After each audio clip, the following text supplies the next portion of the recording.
Halo semuanya, selamat datang di Mindcast Podcast, tempat di mana kita membuka pikiran dan juga memulai obrolan.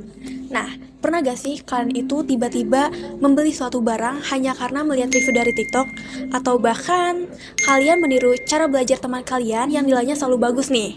Nah, tanpa sadar, kita itu sering banget belajar hanya dengan melihat orang lain. Nah, tapi ternyata itu bisa dijelaskan melalui teori belajar sosial dari Albert Bandura. Nah, di episode kita kali ini juga, kita akan membahas bagaimana sih teori tersebut itu menjelaskan kebiasaan kita mengikuti tren, belajar dari orang lain, hingga pengaruh media sosial dalam kehidupan sehari-hari. Nah, tapi sebelum itu, aku Nafira Saptra Putri Sanjaya ditemani oleh 4 rekan aku yang keren-keren banget nih teman-teman. Kita panggil kali ya. 1, 2. Nah, oke. Halo teman-teman. Halo. Oke, sebelum itu kita kenalin diri dulu kali ya dari yang ujung nih, boleh. Halo semua, perkenalkan nama saya Ibnu Sabil Mutakin, biasa dipanggil Sabil.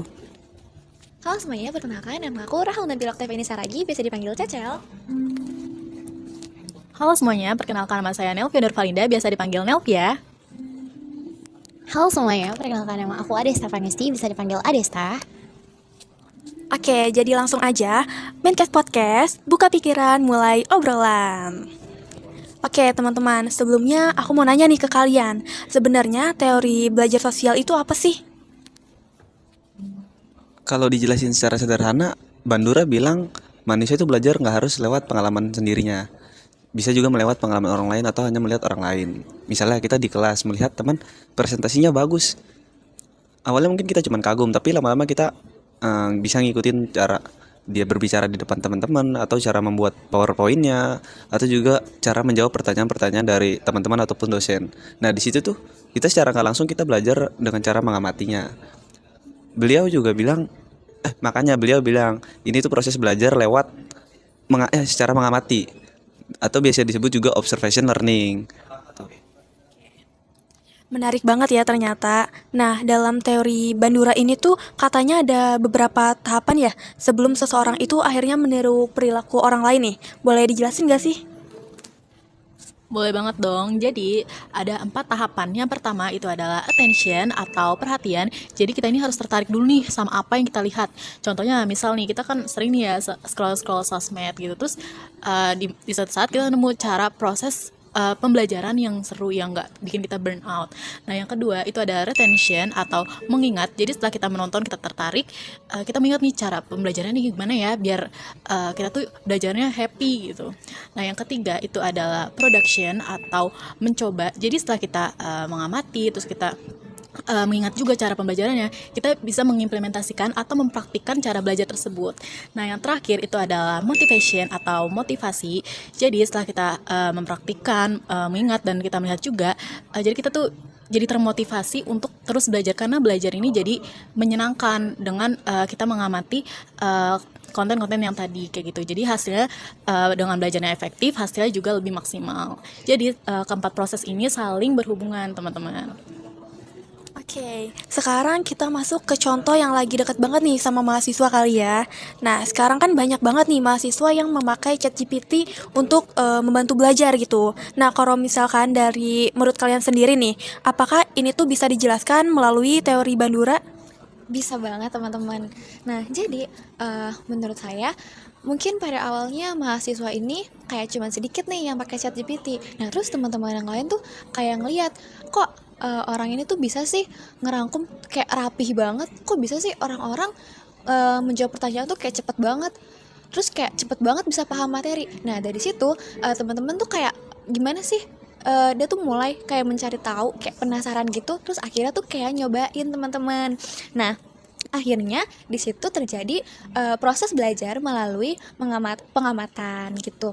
Nah, tapi di sini yang perlu kita ingat, kita boleh memakai ChatGPT atau AI lainnya. Tetapi perlu diingat juga kalau kita memakai AI itu untuk memahami materi ataupun mencari ide, bukan untuk menyalin jawaban teman-teman. Karena di sini tujuan proses belajar itu sendiri untuk membuat kita paham, bukan untuk kayak sekedar nyelesain tugas aja gitu sih. Nah, bener banget ya teman-teman. Tapi selain ChatGPT tuh ada contoh lain gak sih yang sering kita temuin gitu? Ada dong. Contohnya nih konten media sosial, kan biasanya kita nih sering scroll TikTok atau enggak YouTube ya. Nah, di situ tuh banyak banget konten, tinggal kita pilih aja.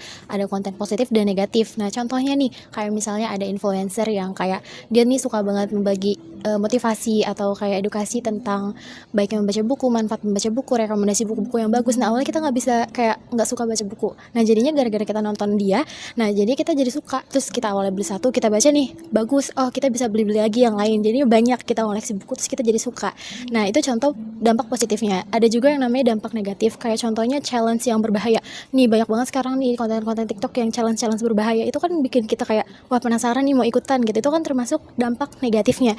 Jadi bisa ditimpulin kalau manusia itu bisa berubah dari apa yang dia lihat, kayak tiruan gitu. Dia bisa meniru gitu. Berarti bisa dibilang media sosial itu kan sebenarnya nggak sepenuhnya baik atau buruk ya.